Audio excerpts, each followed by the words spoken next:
All right, so our next reader is one of our guests tonight, Teresa Gunderson from Joliet. She is an artist, singer, writer, stay-at-home mom with a 13-year-old son, so we can all commiserate and feel bad for you all at once. And she is going to read two short pieces, one a poem and one a short vignette.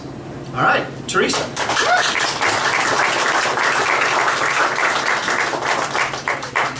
First of all, I want to say I'm from, well, I live in Joliet, but I'm actually from West Plains, Missouri, which is, I heard Waynesville and I went, oh, family. Yes. I may or may not need this. Can everybody hear me? Do I need to? I usually don't need a microphone. The first one, whoops, wrong one. I'm terrible with names, so I call this one Melody. If only I could convey the words that match my feeling when I hear music. There's a soul surge. It's like someone hooked me up to a power grid and I turn on full. Music is the sound counterpart to a light switch. Power up. I think a jam is what raises me to a higher vibration. Music cleanses me. Music awakens me. Drums and bass are my pulse. Guitars are my blood flow. Cut me and I will bleed whole notes and triplets. Lay me open and see the score on my heart.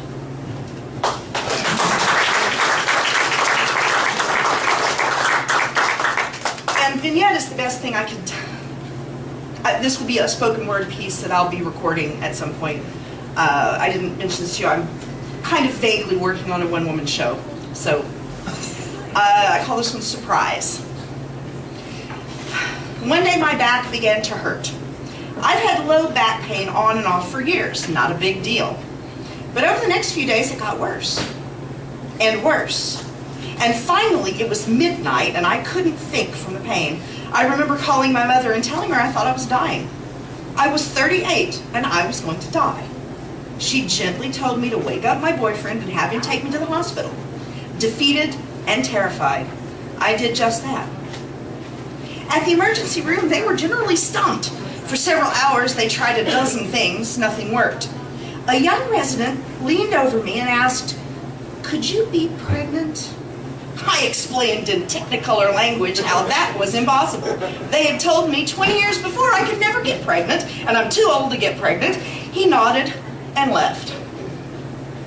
Returning at some point, he asked, "Could he take a blood test?" Jesus Christ, do anything, just kill me or cure me.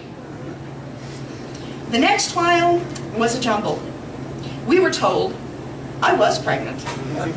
We went whirling down a hall for what I realized later was an ultrasound. I heard someone say 39 weeks. Someone else, me, asked, "What does that mean?" The reply was, "You are having a baby."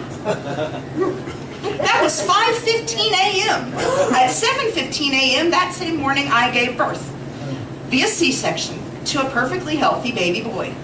We named him Gabriel in honor of the big surprise.